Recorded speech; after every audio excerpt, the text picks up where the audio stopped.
The issues section of your website does not include education. Do you believe that education should be a federal priority? If so, what should the federal government be doing in this area? If not, why not? Education, thank you very much for the question, Matthew. Education should be our #1 priority. I truly believe that. I believe that there's no better investment than an investment in our young people. Look, I came from Central Florida Public Schools, which weren't particularly good schools back in the 1980s. I got myself into 3 pretty good schools.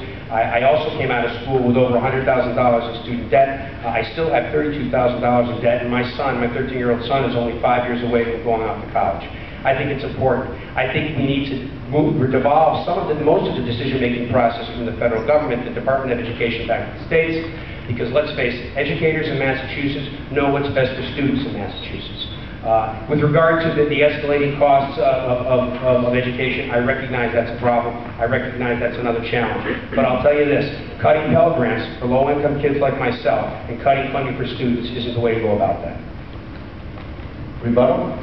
Well, Matt, I absolutely value education. I was a teacher for a time in a startup charter school that was overseen by Middlesex Community College, and I made my way into the administrative role at a community college where I eventually rose up to become a dean. So education, to me, is the fundamental building block of our society and of our economy.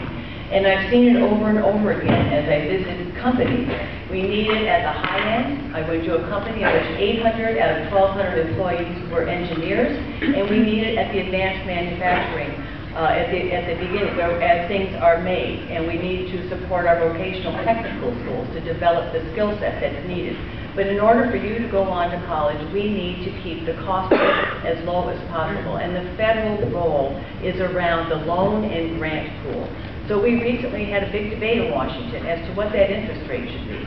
And we finally persuaded my colleagues across the aisle to keep it at 3.4%. Because that, while it's still, the debt burden is still heavy, that helps minimize the debt burden. And it's very important that we extend the tax cut that's currently in place, the tax credit that's currently in place for families of $10,000 over a 4-year period, again, to help maintain the cost of education at a level that is sustainable so that you can go on and get the job you want as you graduate.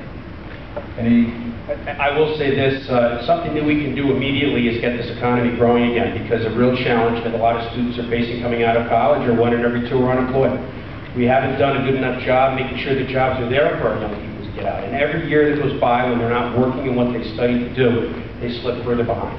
So we need to do a better job, and again, you're going to hear this theme a lot tonight. We need to do a much better job about job creation in the private sector where sustainable jobs are created, so that kids coming out of college know that they're going to have a job, they can pay their rent, they can pay their student loan debts, and get on with starting their careers. Well, one place where we have a real opportunity in job creation is in the clean energy field. And I know how many young people are very focused on the great challenge of climate change.